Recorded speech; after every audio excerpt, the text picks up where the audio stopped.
Deus é maravilhoso. Deus tem algo para as nossas vidas.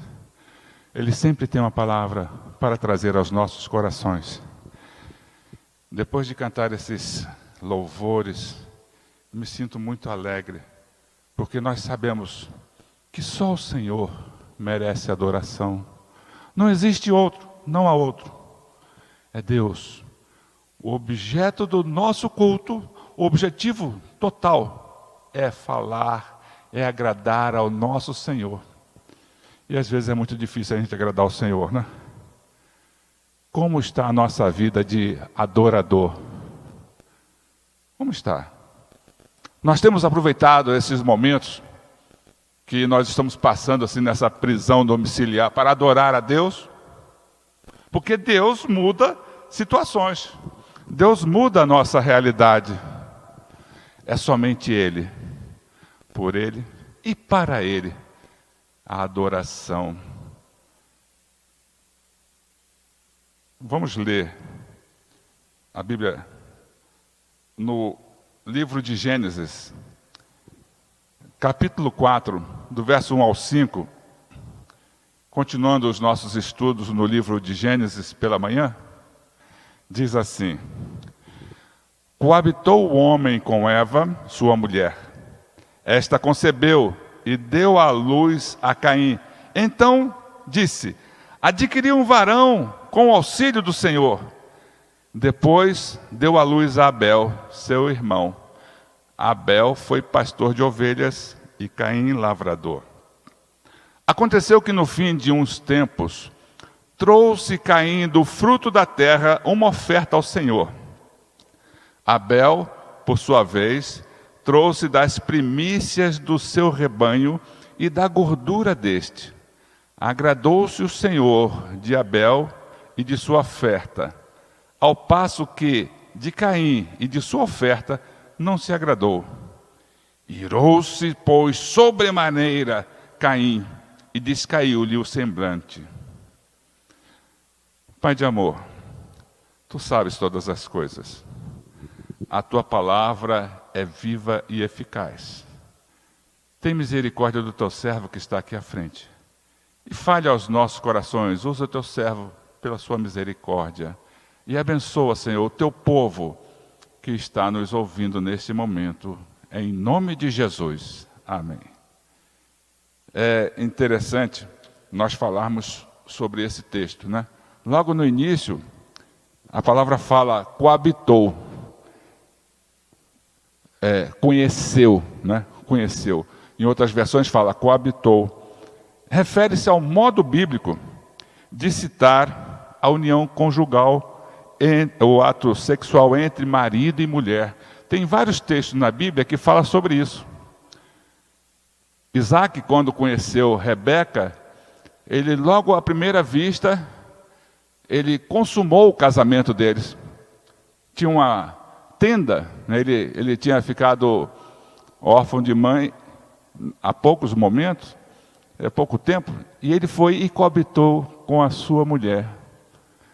A Bíblia fala em Mateus 1:25, assim: contudo, não a conheceu, não coabitou, enquanto não deu à luz um filho, a quem pôs o nome de Jesus. Veja como é importante na vida termos esse discernimento. Marido e mulher, o ato sexual foi feito para isso, né? Para procriar, multiplicai-vos. Foi essa a ordem que Deus nos deu desde o início. E, em virtude disso, ela concebeu, experimentou pela primeira vez a dor do parto com o seu filho Caim. Adão, no capítulo anterior, no versículo 20 do capítulo 3, ele diz que Eva é a mãe dos viventes. Olha só, por que ele falou isso? Porque quando Deus fez a promessa, no versículo 15, do descendente da mulher, ele já achou, então Eva é a mulher dos viventes. Ele falou isso pela fé. Não é? Ele acreditou na palavra que Deus trouxe a ele. Já Eva, ela, no versículo 2, ela lembrou da promessa de redenção. Ó, Caim, recebi, adquiri do Senhor. Acabou os meus problemas. Você imagina o que Eva passou nesses tempos? Quando ela foi, pegou da fruta e deu para Adão também comer. Não, a primeira coisa que Adão falou foi, não, a mulher que tu me deste. Eva deve ser assim, puxa vida, como é que eu faço para resolver esse problema? O que eu vou fazer? Olha a cabeça dela.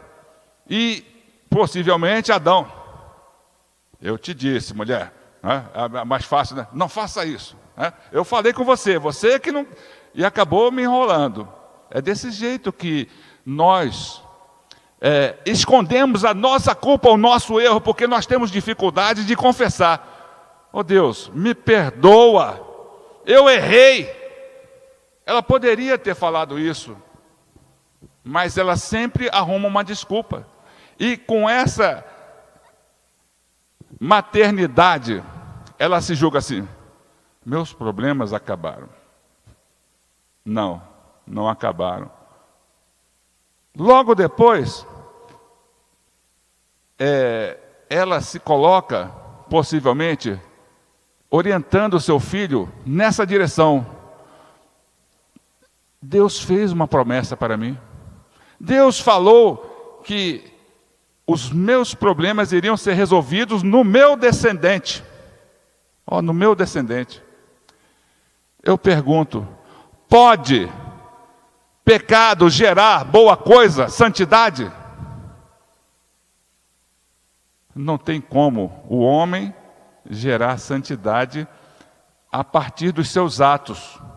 Ele tem que, diante de Deus, se confessar, mudar, ser mudado pelo próprio Deus.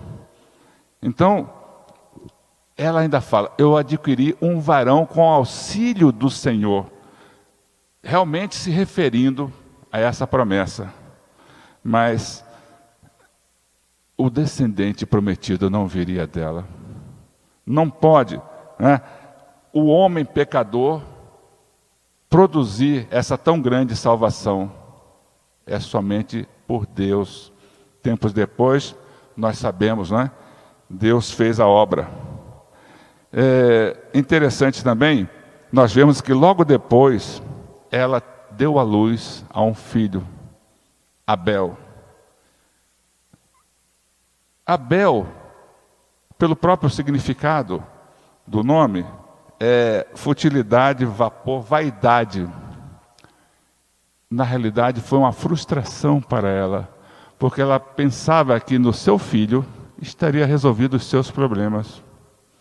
E eu fico imaginando aqui, como é que esse garoto, esses dois meninos foram criados? Qual foi a perspectiva deles? Porque Adão e Eva foram já adultos, mas eles vieram de crianças, ouvindo seus pais. Ouvindo e vendo o que Adão fazia. Adão sacrificava?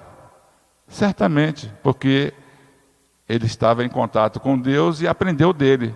Depois, então, ele ficou ainda com maiores dificuldades. Mas nós lembramos que houve um sacrifício para Deus dar vestes para Adão e Eva, para poderem ter contato com Deus. Então eles viram ali que a partir de um sacrifício poderia ter contato com Deus. Deus falava para eles também. Deus, no início, falava em sonhos, até por palavras com as pessoas, e elas aprendiam. Depois a palavra de Deus foi revelada pelo próprio Filho, na ação do Espírito Santo, pelos profetas. Deus sempre nos fala. E eles também tiveram essa oportunidade de ouvir a Deus. E esse sonho para Eva, de uma certa forma, acabou. Ela se frustrou, porque não conseguiu alcançar o que ela pretendia com a maternidade. Ela pensava realmente que a promessa estava nela, no seu descendente imediato. E isso não aconteceu. E essas crianças cresceram. Qual foi o exemplo que eles viram lá de Adão e de Eva? Será que Adão e Eva algum dia falavam assim, vamos aqui sacrificar ao Senhor, vamos fazer uma oferta ao Senhor? Será que algum dia eles falavam? Possivelmente. Meu filho, nós vivíamos lá no paraíso, era tudo maravilhoso, Deus falava conosco, Deus estava em comunhão conosco, em intimidade conosco, até que nós desobedecemos, nós pecamos. Será que eles falaram isso? Eu falei, não, até que eu fui enganado pela serpente. Nós nunca damos o braço a torcer para nos declararmos culpados daquilo que nós erramos dia a dia. Mas, depois de um certo tempo, Abel foi ser pastor de ovelhas. Caim foi lavrar a terra, foi cuidar da terra, foi produzir, foi tentar tratar aquilo que estava amaldiçoada por culpa do homem. A terra é maldita por sua causa. Você vai ter que ter grandes sacrifícios para conseguir obter da terra retorno. Imagine, então, será que Caim pensou assim? Não, eu vou fazer a minha parte, meu pai. Eu vou trabalhar a terra, eu vou arar a terra. Eu vou me esforçar e vou conseguir dela aquilo que Deus prometeu, mesmo com o meu sangue, com o meu suor. Ou ele falou assim, tá, eu vou para lá, eu vou plantar alguma terra, desanimadamente. E Abel? Não, eu vou cuidar das ovelhas. Eu gosto tanto de ter contato com esses bichinhos. Olha como eles são amorosos, como eu consigo tocar neles, como eu consigo trabalhar com eles, como eu consigo conviver bem com eles. Mas em tempo, né, passou um tempo, a Bíblia fala que passou um bom tempo. E ao cabo, uma das traduções fala assim, ao cabo de dias, veio Caim e ofereceu do fruto da terra, daquilo que ele estava trabalhando. Esse texto aqui não fala de que maneira Caim se portou para fazer essa oferta, e nem de Abel. Esse texto não fala, mas fala que ele veio e ofereceu ao Senhor do fruto da terra, daquilo que ele estava assim em constante contato. Já Abel ofereceu das primícias do seu rebanho e da gordura. Possivelmente, Adão e Eva falaram para ele, foi assim que o Senhor fez. Ele pegou um animal e fez isso e fez aquilo e nos deu a roupa, a vestimenta que nos permitia estar com ele. Então, lembre-se de agradar ao Senhor. Agrade com a sua vida de adoração. E nós vemos que eles foram e ofereceram, prepararam um altar para oferecer aquele sacrifício ao Senhor. É interessante esse termo, altar. Nós sabemos que nós somos templo do Espírito, habitação do Senhor. Nós temos preparado esse altar para oferecer ao Senhor, dentro das nossas condições. Temos buscado oferecer ao Senhor de modo que lhe agrade, na beleza da sua santidade, né? Tributai ao Senhor, né? E fala depois, na beleza da sua santidade, fazei oferendas, entrai nos teus átrios. Podemos nós entrar nos átrios do Senhor se nós não tomarmos determinados cuidados?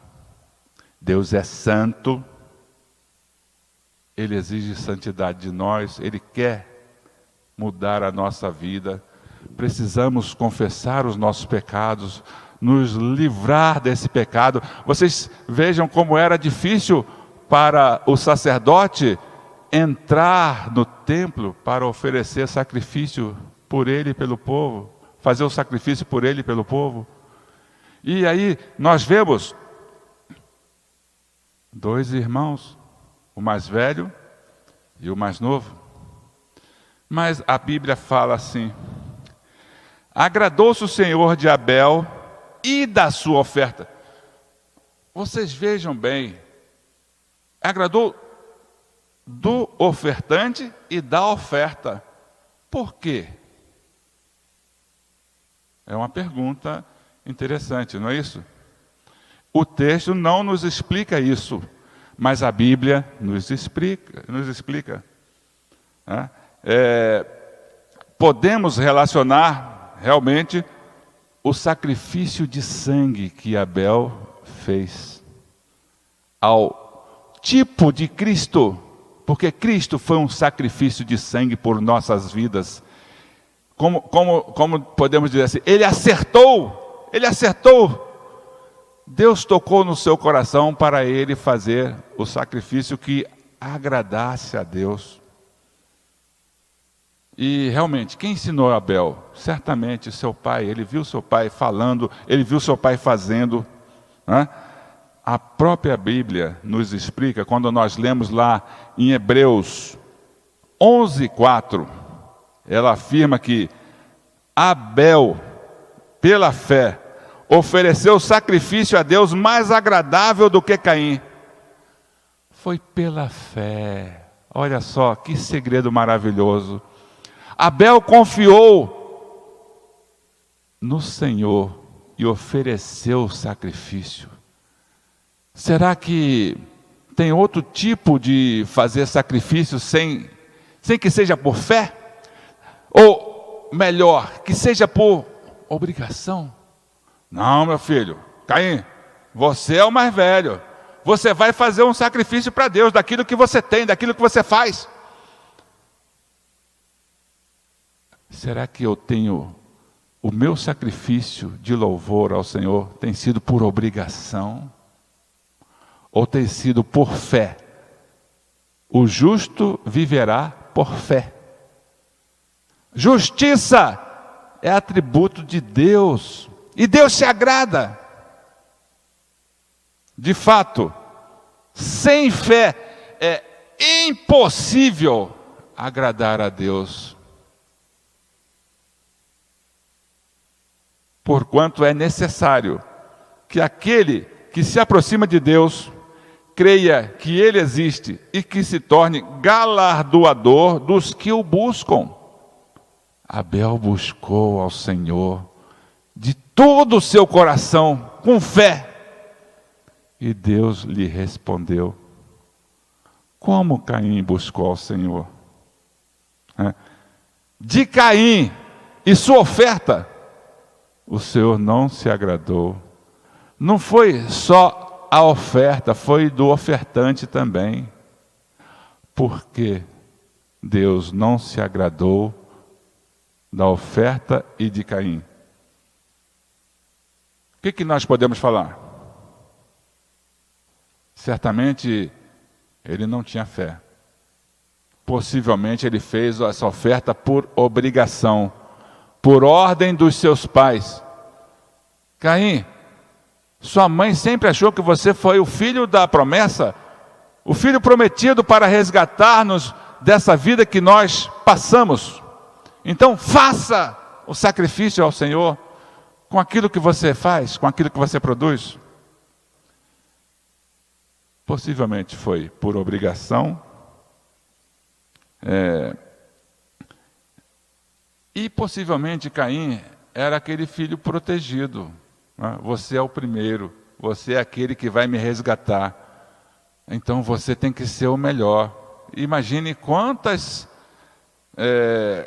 coisas foram colocadas na cabeça de Caim, os seus pais, né?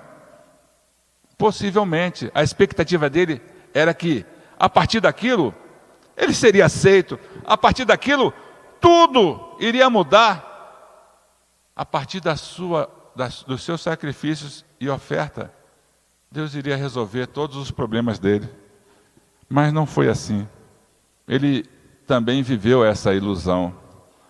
Tanto é que logo após ter a sua oferta rejeitada e ser rejeitado pelo Senhor, ele se irou.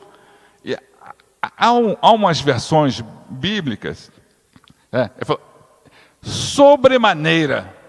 Tem outra versão que fala assim, ele irou-se fortemente. Imagine não é bem um siri dentro da lata, mas uma pessoa assim, que se explode. Não é possível. Por que eu não sou aceito? Por que não agradou-se da minha oferta?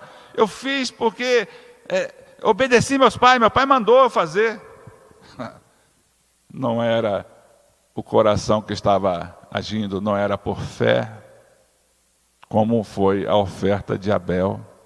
E isso trouxe grandes frustrações para Caim. O seu semblante descaiu. Imagine como é que deve ter sido esse semblante. Um cara assim, todo bem, aquela cara feia assim, braba, babando assim, né? Terrivelmente ofendido. Não! Você já se sentiu ofendido por alguma coisa? Você já teve uma atitude que deixou todo mundo assim assustado até com a sua atitude? Caim estava daquele jeito. Estava uma fera, porque ele foi rejeitado. E a ira não produz bons frutos. A ira nos leva a pecar. A ira nos leva a desobedecer. Nos leva a quebrar laços de amor. Caim tinha um propósito de amor para o seu irmão. Ele errou o alvo para o seu irmão, porque ele tinha que amar e não fazer o que fez. Mas ele irou-se. O seu semblante ficou terrível. Nós vivemos num mundo hoje que todo mundo se procura se embelezar. Não que ninguém faça força para ser feio. Geralmente a gente nasce mais feinho do que bonito. Com o tempo vai ficando com a aparência melhor, né? Mas as pessoas hoje fazem cirurgias, correm riscos de morte para se embelezar. E um semblante descaído traz realmente algo muito ruim, né? Em Provérbios 15, versículo 13, diz assim: o coração alegre aformoseia o rosto de um semblante pavoroso, horrível. As suas atitudes, como nós podemos dizer, era de cuspir marimbondo, né? Eram agressivas, terríveis. E isso realmente gerou consequências na sua vida. Meu irmão, você tem dado a oportunidade para ir a gerar consequências ruins na sua vida? O que nós podemos fazer para mudarmos essa situação em nossas vidas? Em João, 1 João 3,12, na parte C do versículo diz assim. Primeiro, no início, ele diz que Caim era filho do maligno. E no final ele fala que era do maligno, porque as suas obras eram más e as dos seus irmãos justas.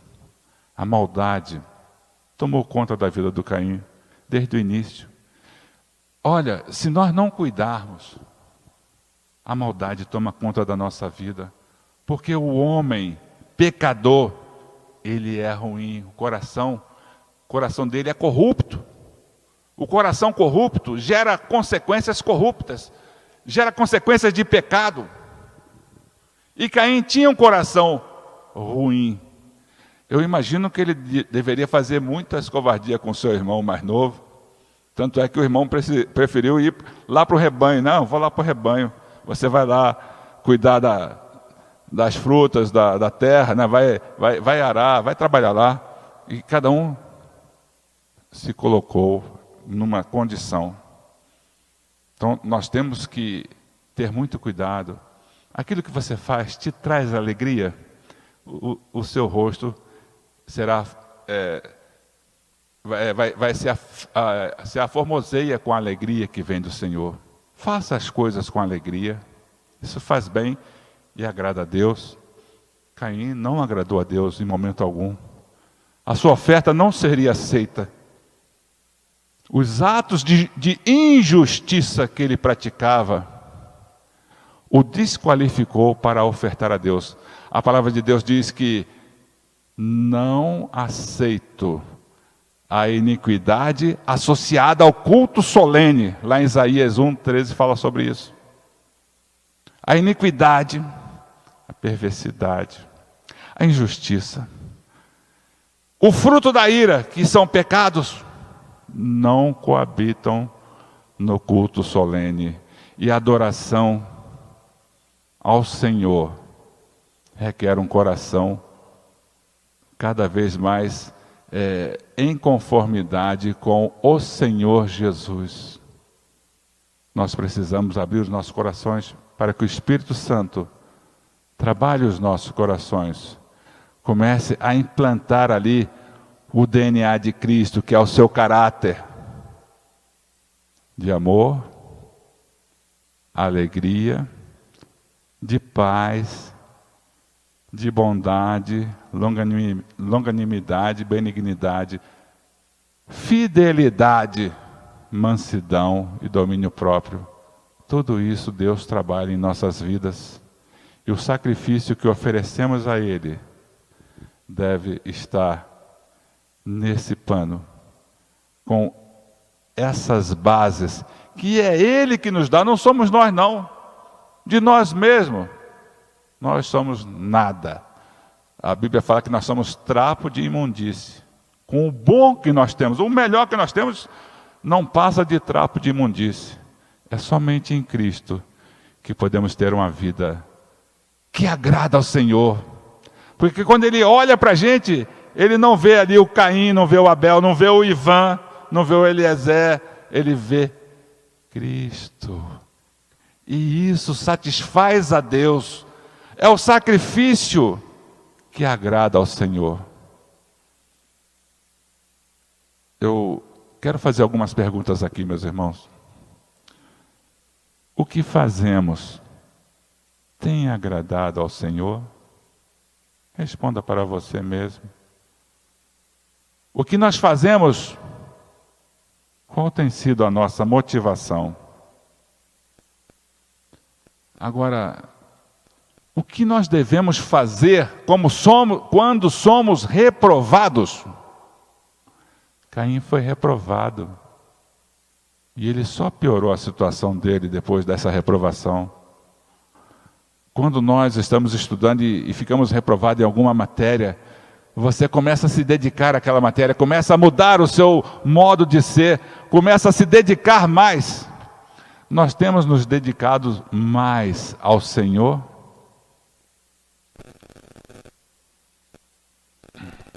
Qual é a sua atitude quando você é reprovado? Você fica irado? Você peca? Você ofende? Tem um quadrinho que ilustra muito o ensino no Brasil.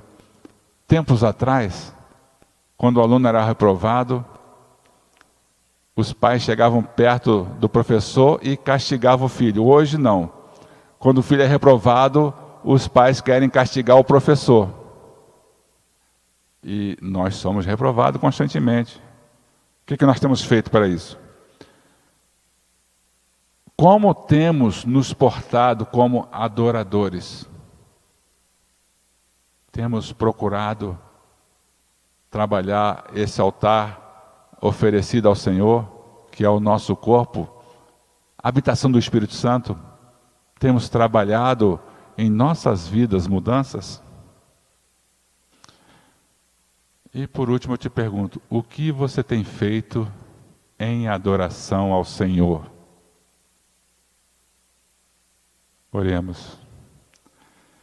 Pai de amor, Tu sabes, Senhor, como é o nosso coração. Porque, Senhor, Tu não julgas somente por atos e aparência, mas Tu vê o nosso interior, ó Pai.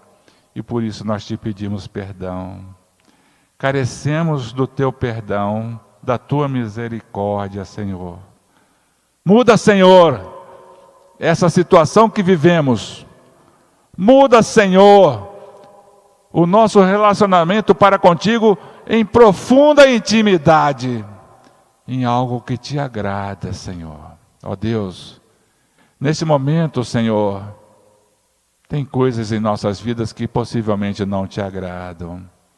Ó Pai, nos dê, Senhor, do teu Espírito Santo cada vez mais, para sermos livres daquilo que não te agrada, para podermos oferecer, Senhor, a Ti, um sacrifício que seja agradável a Ti, Senhor.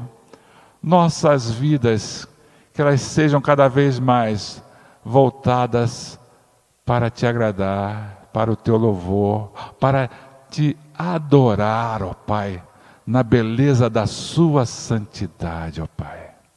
Abençoa cada família aqui presente.